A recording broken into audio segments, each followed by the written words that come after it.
Good day everyone. So we are the Group 1 and we are going to present to you a brief summary of the first voyage around the world by Magellan.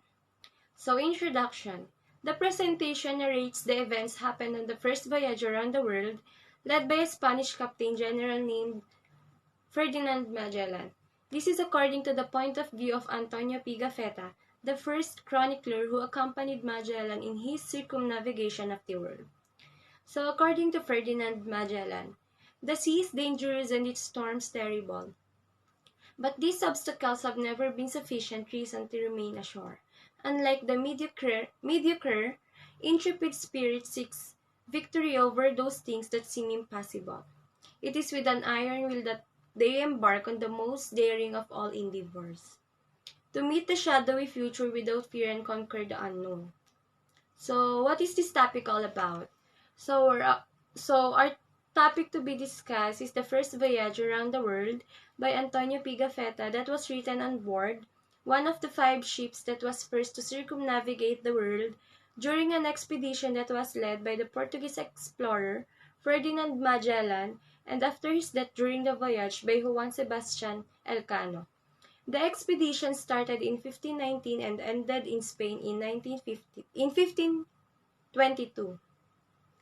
So Ferdinand Magellan is a Portuguese explorer who organized the Spanish expedition to the East Indies from 1519 to 1522, while Antonio Pigafetta was born in Vicenza in 1492 and he was an Italian seafarer and geographer.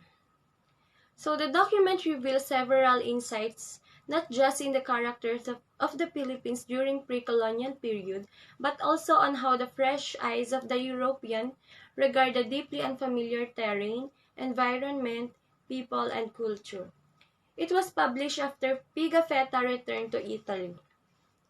Antonio Pigafetta wrote his first-hand observation and general impression of the Far East, including their experiences in the Visayas. In Pigafetta's account, their fleet reached what he called the Ladrones Island of the Islands of the Thieves. So the people have no arms but use sticks, which have a fish bone at the end. They are poor but ingenious and great thieves. And for the sake of that, we call these 3 islands the Ladrones Islands. The first trip around the world. These people have no arms but use sticks, which have a fishbone at the end. Mahirap lamang sila ngunit nakakapinsala at dakilang magnanakaw. So it presently known as Marianas Islands. It is located southeast of Japan, southwest of Hawaii, north of New Guinea, and east of Philippines. And for the sake of that we call these 3 islands the Landroms Island. Kasalukuyang kilala bilang Marianas Island located at southeast Japan, southwest Hawaii, north of New Guinea at silangan ng Pilipinas. Ngayon naman ay tatalakayin natin ang timeline. In March 16, 1521, Pigafetta reported that they reached the Isle for Samal na ngayon ay tinatawag na nating Samar. Then, nung malaman ni Magellan, he decided to land in another uninhabited island for greater security where they could rest for a few days. Then, nung sumapit ang March 25, they saw 2 balangay or balangay along with people in Masaba or Masawa. In Eastern Sunday, March 31, Magellan ordered the captain to preside a mass by the shore.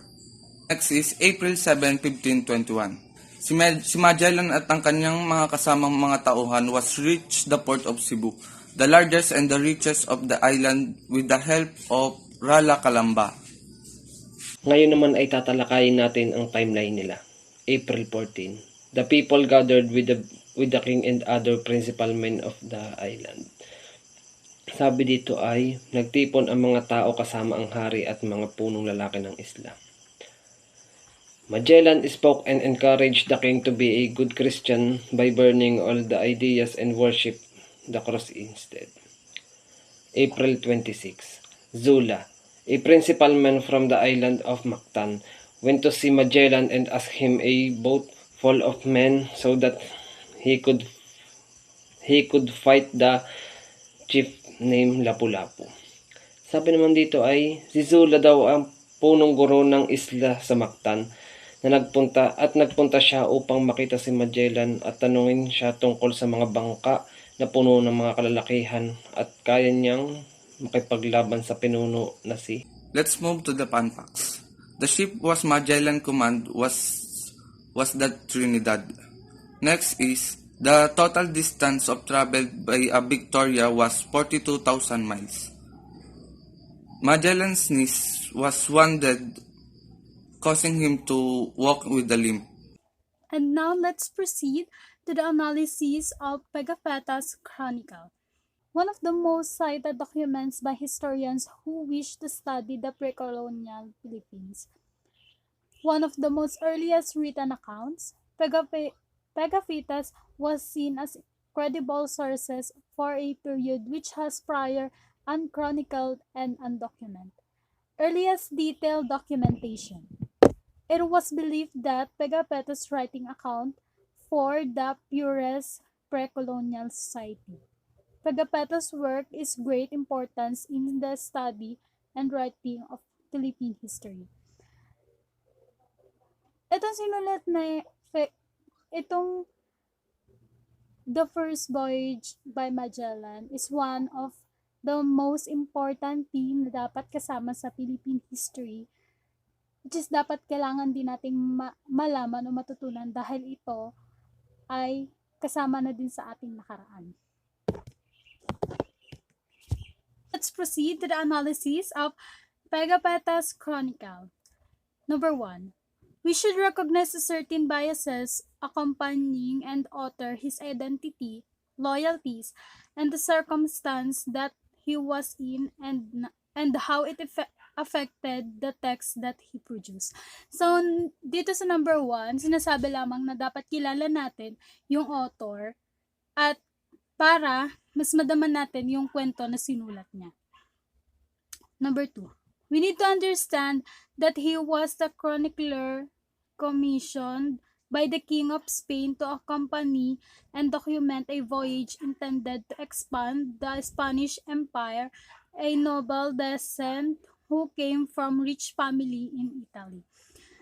Sa number 2 naman, sinasabi na pinadala daw ng hari ng Spain si Pigafettas para i-document yung paglalakbay at para meron silang ipapresent sa na Nobel na galing sa isang mayaman na pamilya sa Italy.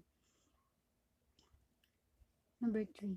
These attributes influence his narrative, his selection of details to be included in the text, his characterization of the people, and of the spectacles that he encountered, and his interpretation and retelling of the events. Dito naman pinapakita niya kung paano niya narrate yung story na sinulat niya dun. Yun nga, yung story na The First Voyage. Number 4. Being a scholar of cartography and geography, Pigafetta was able to give details and geography and climate of the places that their voyage has reached. Dito, pinapakita naman yung mga nakamit ni Pigafetta nung nasulat niya yung First Voyage. Pigafetta's description to people was coming from 16th century European perspective. Pigafetta regarded the indigenous belief systems and way of life as interior to Christianity and of the Europeans. His always remarks on nakedness of the natives or how he was fascinated by the exotic culture. He emphasized the natives' amazement and illiteracy to the European artillery, merchandise, and other goods. He repeatedly mentioned the abundance of spices like ginger and of precious metals like gold. When they saw the indigenous attires of the natives Pegafetta, they saw them as being naked because from the European standpoint, they were wearing fewer clothes. So dito naman sinasabi na sinasabi na magkaiba yung culture nila sa culture ng mga European. At dito mas sinasabi nila na talagang magkaiba yung culture nila kasi doon daw sa European masyadong revealing daw yung mga damit nila while sa kanila para sa kanila ay kabastos-bastos ito. Pigafetta's perspective was too narrow to realize that such attire was only appropriate to the tropical climate of islands.